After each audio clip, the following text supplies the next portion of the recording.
Le fait qui gouverne tout, c'est que Dieu est esprit. Jean 4, 24. Certaines choses viennent ensuite. Nous sommes aussi de sa race. Actes 17, 28, 29. Le Père de nos esprits. Hébreux 12, 9. C'est une loi établie que ce qui est né de la chair est chair, et ce qui est né de l'esprit est esprit. Jean 3, 6. Ce n'est donc que dans son propre esprit que l'homme est de la race de Dieu. La paternité présuppose la race, et il n'y a pas de paternité sans race. Dieu est esprit. Dieu est aussi Père. La loi établie de la postérité demande un ancêtre spirituel pour une race spirituelle. Mais en tant que Père, différent cela du Créateur, Dieu est uniquement le Père de nos esprits. Dieu n'est pas une âme.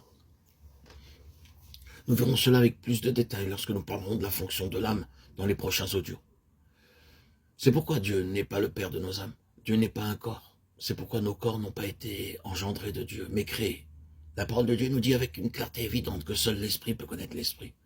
Ce sont des choses que l'œil n'a point vues, que l'oreille n'a pas entendues, et qui ne sont pas montées au cœur de l'âme, de l'homme, mais que Dieu a préparées pour ceux qui l'aiment. Dieu nous les a révélés par l'Esprit, car l'Esprit sonde tout, même les profondeurs de Dieu. En effet, qui sait ce qui est dans l'homme, sinon l'Esprit de l'homme qui est en lui? De même aussi personne ne connaît ce qui est en Dieu, si ce n'est l'Esprit de Dieu. 1 Corinthiens 2, 9, 11. C'est pourquoi les disciples du Christ ne le connurent pas réellement, de manière vivante et réelle, avant que quelque chose se soit fait en eux, et que le Saint-Esprit se soit uni avec leur esprit. Il en est toujours ainsi. Seul l'Esprit peut adorer l'Esprit. L'heure vient et elle est déjà venue où les vrais adorateurs adoreront le Père en esprit et en vérité.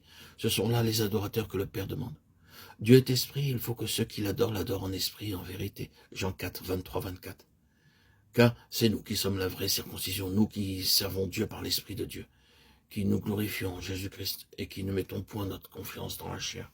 Philippiens 3, 3. Dans les deux passages qui précèdent, les mots vrai et vérité sont des mots qui établissent une distinction réelle.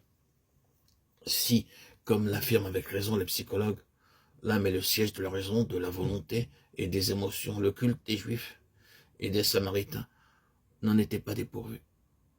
Serait-il tout à fait juste de dire que tout cela était si mécanique et si dépouillé de sentiments qu'il ne s'y trouvait pas même le sentiment, le sens d'un animal? Mais si tout cela était accompli avec tout le sentiment, la raison et la volonté possible, c'était cependant différent de ce que Christ appelait vrai, car l'âme est toujours l'âme, et l'esprit est encore esprit. Seul l'esprit peut servir l'esprit. Dieu que je sers en mon esprit, Romains 1, 9. Nous sommes affranchis pour servir Dieu sous le régime nouveau de l'esprit, et non sous le régime vieux de la lettre, Romains 7, 6. Soyez fervents d'esprit, servez le Seigneur, Romains 12, 11. Seul l'esprit peut recevoir la révélation de Dieu, qui est esprit. Je fus ravi en esprit le jour du Seigneur, Apocalypse 1, 10. Dieu nous les a révélés par l'esprit, car l'esprit sonde tout, même les profondeurs de Dieu, 1 Corinthiens 2, 10. Comprenons bien que Dieu a voulu être en toutes choses en relation avec l'homme, et qu'il veut accomplir tous ses desseins par l'homme par le moyen de ce qui en l'homme était selon son image.